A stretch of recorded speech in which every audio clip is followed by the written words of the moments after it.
Natapos ang ating last chapter sa Wistoria Wand and Sword, kung saan hinarap ng batang elf Arya ng mag-isa ang halimaw, ngunit may kakayahan ang kanyang kalaban na ibalik ang mga atake ng Alvas Vina sa kanya, na naging dahilan upang malagay ito sa panganib.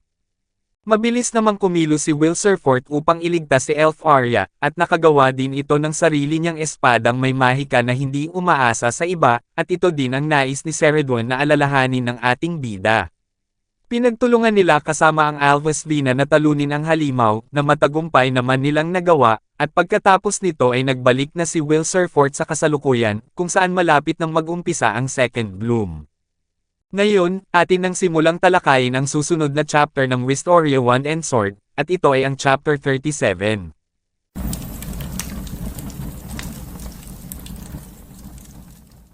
Nagsimula ang chapter, kung saan ginaganap na ang Second Bloom. Ang mga estudyante na lumahok sa paligsahan, ay isa-isa nang nakakakuha ng mga blessing sa iba't ibang faction ng Torre.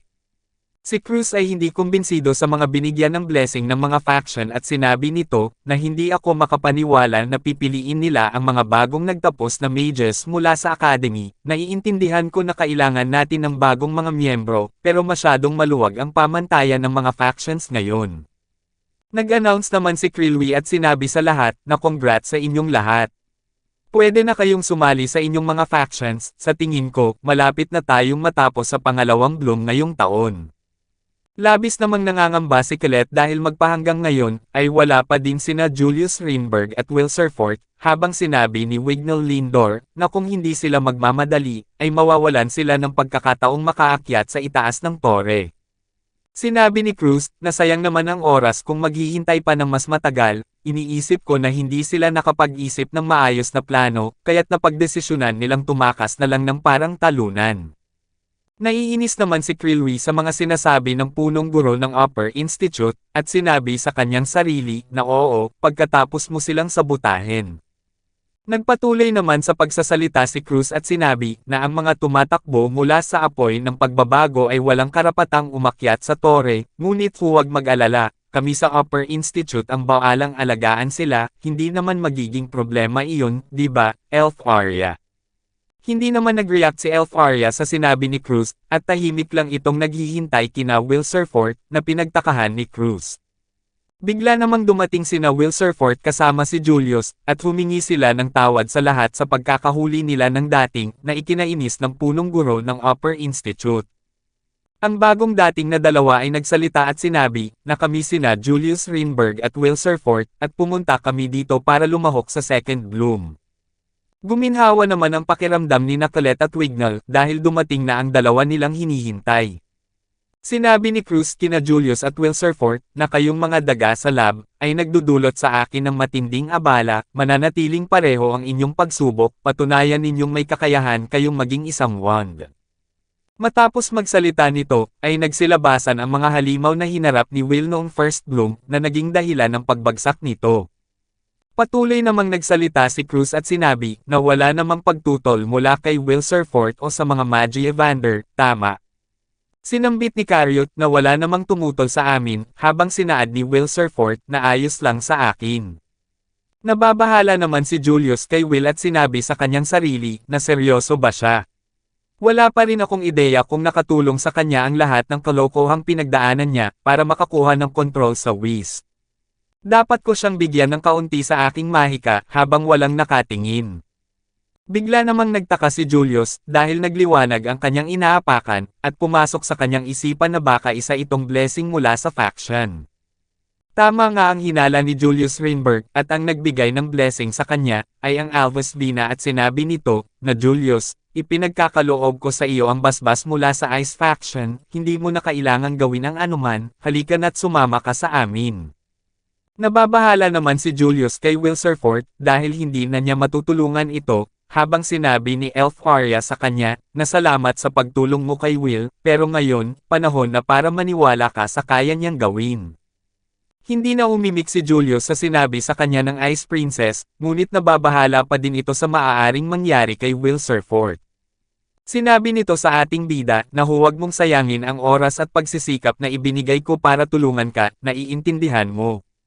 Nagpasalamat naman si Will Surfort kay Julius sa lahat ng ginawa niyang tulong para mapahusay niya ang pagkontrol niya sa kanyang kapangyarihan, habang sinuot niya ang kanyang goggles at sinabi nito sa kanyang sarili, na maghintay ka lang Elfie, pupunta na ako dyan. Pagkatapos ihanda ni Will Surfort ang kanyang sarili, ay sinimula na nila ang laban. Ipinakita naman si Ceredwan na nasa loob din ng tore, at pinapanood ang mga nangyayari. Sinabi nito sa kanyang sarili, na 100 sa iyong espada ang nabuksan na gamit ang aking mahika, alam mo na kung ano ang dapat gawin, ngayon ipakita mo sa akin, buksan mo ang aking mga mata sa bagong mundong ito ng espada. Habang kaharap ni Will Surfort ang mga halimaw, ay may biglang pumasok sa kanyang isipan at ito ang librong hawak ni Elfaria noong mga bata pa sila. Sinabi nito sa kanyang sarili, na ang libro lamang na iyon ang aking kailangan. Ang dapat na kailangan ko lang gawin, ay buksan ito at markahan ang mga pahina. Basahin ang mga alaala, dumaan sa lalim ng aking sariling kwento, at kunin ang kailangan ko. Matapos alalahanin ni Will Surfort ang kanyang natutunan sa kanyang nakaraan, ay matagumpay na nakalikha ito ng espada na may mahika, at tinawag niya itong Prime Pathos, Tiriswis Reloaded. Hindi inasahan ng punong guro ng Upper Institute na si Cruz, ang bagong kakayahang mayroon si Will Surfort, habang namangha si Colette kay Will at sinabi, na iyon ba ay espada ng liwanag? Teka hindi, ito ay gawa sa yelo. Labis na naiinis si Cruz sa kakayahang taglay ni Will Surfort at sinabi nito sa kanyang isipan na hindi, imposibleng mangyari. Siya ang nag-activate ng wish ng mag-isa lang. Itinaas ni Will Surfort ang kanyang espada, at nagbitiw ito ng isang pag-atake patungo sa kanyang kalaban. Manghang-mangha si Sarisa sa pinapakitang kapangyarihan ng ating bida, habang sinabi ni Guilford na hindi ito kasing lakas ng Prime na na-trigger ng panlabas na pinagmumulan, pero malakas pa din ito. Sinabi naman ni Cariot na ang kakayahan niya ay mayroon itong lakas ng mid-grade na spell, napaka-interesante. Matapos magpakawala ng pag-atake ni Will Surfort, sinabi nito sa kanyang isipan na kailangan kong kunin ang aking mga alaala, ang aking mga damdamin, at ipaloob ang mga ito sa aking espada. Ang pinakawalang atake ng ating bida ay matagumpay na tumama sa halimaw na naging dahilan upang mahati ito sa dalawa na ikinamangha ng Alvis Vina. Labis naman ang pananibik na nararamdaman ng pinuno ng Lightning Faction na si Zeo, at sinabi nito na iyan ang gusto kong makita. Natutuwa naman si Ceredwan sa pinapakita ni Will Surfort at sinaad nito na napakahusay, Will. Nang dahil dyan ay makakakuha ka ng perpektong marka. Bigla namang dumating si Finn, at nilapitan niya ang nanunood na si Ceredwan. Sinabi ni Finn sa kanya na nirespeto ko ang iyong mga kagustuhan, at pinanood kita ng tahimik habang itinutulak mo si Will patungo sa tore, pero hindi ko inaasahan na magiging maayos ang lahat, Ceredwan. Oops! Ang ibig kong sabihin ay Principal Caldrian. Ang headmistress o punong guro ng Regarden Magic Academy, at si Ceredwan ay iisa.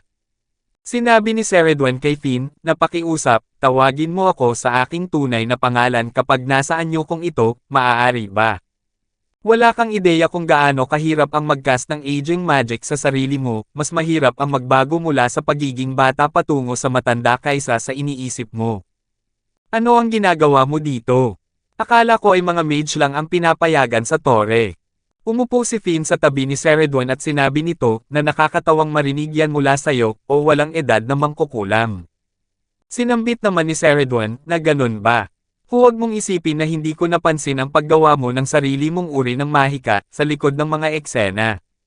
Habang hinaharap ni Will ang kanyang mga kalaban, ay nagpatuloy na nag-usap sina Ceredwan at Finn.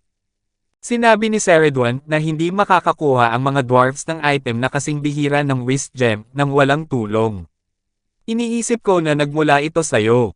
Kung hindi dahil sa gem na iyon, nagdududa ako na hindi magiging epektibo ang espada.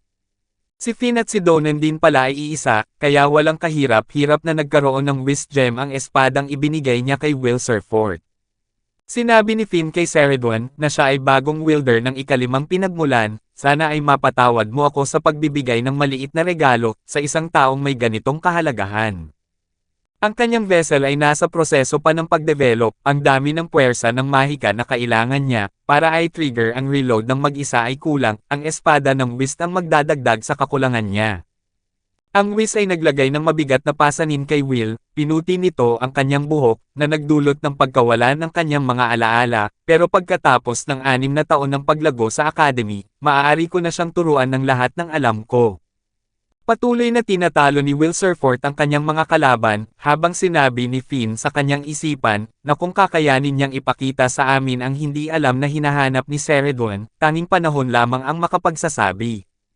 Tuluyan ng nabaliw sa inis ang punong guro ng Upper Institute na si Cruz sa ipinapakita ni Will Surfort, at sinabi nito, na hindi maaari, hindi dapat ito nangyayari.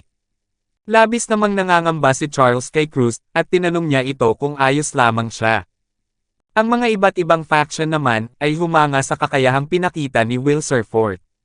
Sinabi ng Earth faction, na nagawa niya, tinalo niya ang Mana Beast, habang sinabi naman ng Dark faction, na ang kanyang lakas, ay walang nilalang na tulad ng mga dwarves ang makakagawa ng ganitong pagpapakita ng mahika. Sina Elfaria, Colette at Lihana naman ay labis na nasisiyahan at humahanga sa pinapakita ni Will Surfort. Inilipat naman ang scene sa ating bida, kung saan natalo na niya ang lahat ng kanyang kalaban, at napansin din nito na ang kanyang espada ay bumabalik na sa dati nitong anyo. Sinabi ni Will sa kanyang isipan, na bumalik na sa normal ang aking espada, malinaw na mas marami itong kinukuha sa akin, kapag ako lang ang nagpa-prime kaysa sa paggamit ng mahika ng iba, mukhang hindi ko maaaring gamitin ito ng basta-basta. Bigla namang nagsalita ang galit na si Cruz at sinabi, na hindi, wala akong pakialam sa ginawa mo, hindi mo makukuha ang aking pagkilala. Hindi yun mahika.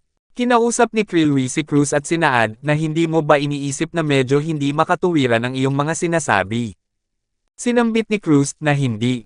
Gusto mong kilalanin ko ang nilalang na ito na wala tayong kaalaman sa kanya, isang nilalang na hindi pa natin napag-aaralan. At tinatawag nyo ang sarili nyong mga mage. Paano natin malalaman na ang espada niya ay hindi lamang isang magic item? Ang tanging mga kasangkapang pinapayagan sa Bloom ay mga wand. Kailangan nating suriin ng mabuti si Will Surfort para masigurong sumusunod siya sa mga patakaran. Sinabi ng Wind faction na may punto ang sinasabi ni Cruz. Sinaad naman ng Earth faction na pero paano kung isasaalang-alang natin ang kanyang espada bilang isang wand, habang sinambit ng Dark faction na anuman ang kaso, siya ay tunay na espesyal, kailangan nating maging mapagbantay. Naiinis naman si Julio sa mga pagdududa ng ibang mga high mages sa kakayahang mayroon si Will Surfort, at sinabi nito sa kanyang isipan, na matapos ang lahat ng ginawa niya, hindi ko maipaliwanag kung bakit patuloy pa rin silang nagtatalo tungkol sa kanya. Sinabi naman ni Sarisa, na nagpapakita ito kung gaano nga bakabihira si Will, kahit ang mga high mages ng factions ay hindi magkasundo kung ano ang gagawin sa kanya.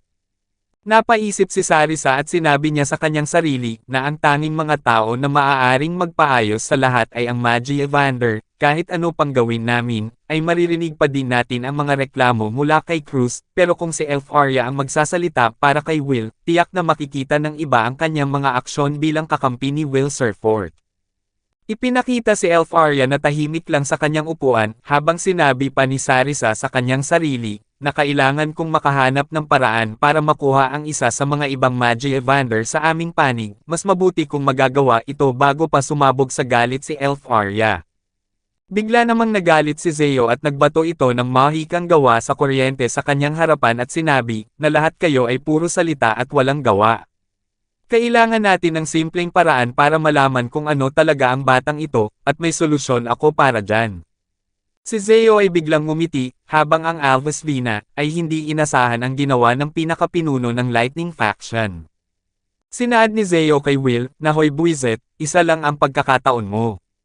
Kung makaligtas ka dito, ay ibibigay ko sa iyo ang pagkilalang kailangan mo. Biglang lumikha ng bilog na enerhiya si Zeo sa kanyang palad. Unti-unti itong lumalaki hanggang sa nagbigkas ng incantation spell si Zeo, na roar forth thundering lightning. Hindi naman nababahala ang ating bida sa pinapakitang mahika ni Zeo at sinabi nito sa kanyang isipan, na isang mababang uri ng thunder spell na may maikling incantation, habang labis na natakot si Elfaria para kay Will, at sumigaw ito upang patakbuhin papalayo si Will Surfort. Nang matapos ng bigkasan ni Zeo ang incantation spell ng kanyang mahika, ay mabilis niya itong pinakawalan patungo kay Will, at tinawag niya itong Dizalgia Saga. Bigla namang nakaramdam ng takot si Will sa ataking pinakawala ng isa sa mga Magi Evander, at sinabi nito sa kanyang sarili, na hindi ko kayang depensahan ito, hindi ko rin kayang iwasan, ito na ba ang katapusan? Ang tanging paraan para mabuhay ako dito ay kung.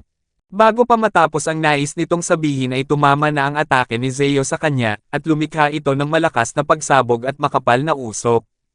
Labis naman ang pangambang naramdaman ni Elf Arya para kay Will, maging ang kanyang mga kagrupo na sina Lihana, ay nababahala sa pwedeng mangyari sa ating bida.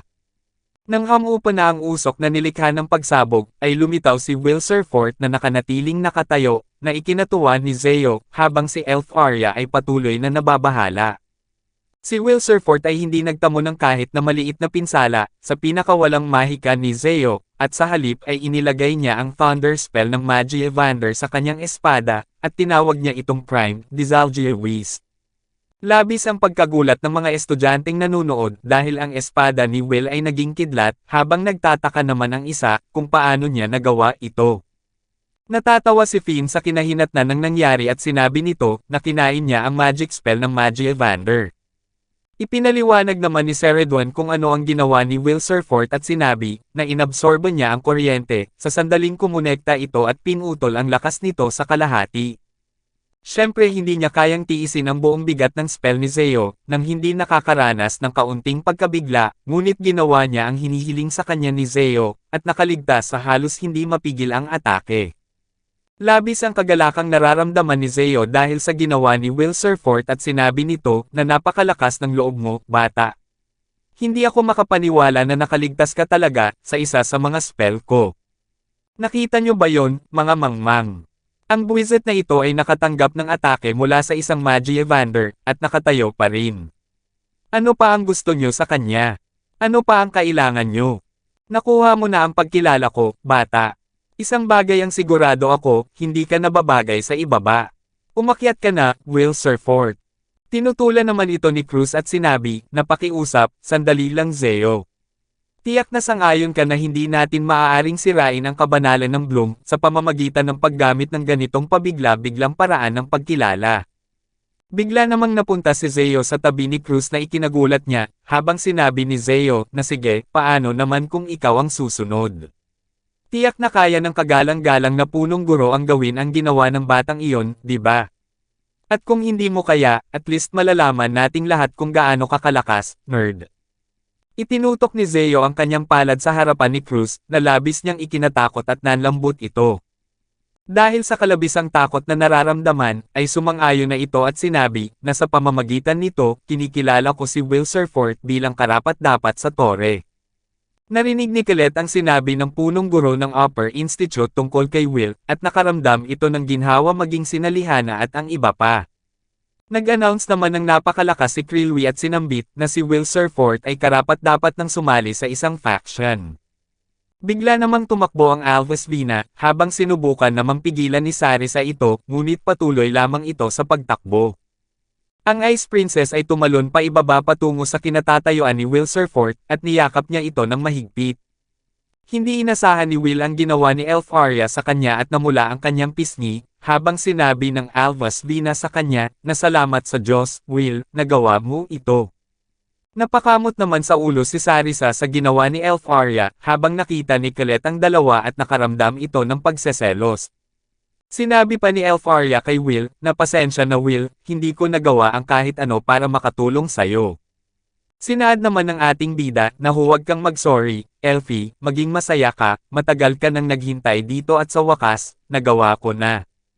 Matapos mag-usap ng dalawa, ay kinausap naman ni Krilwi si Will at sinabi, na halos sigurado akong hindi ko na kailangang itanong, ngunit aling faction ang pipiliin mo, Will Surfort.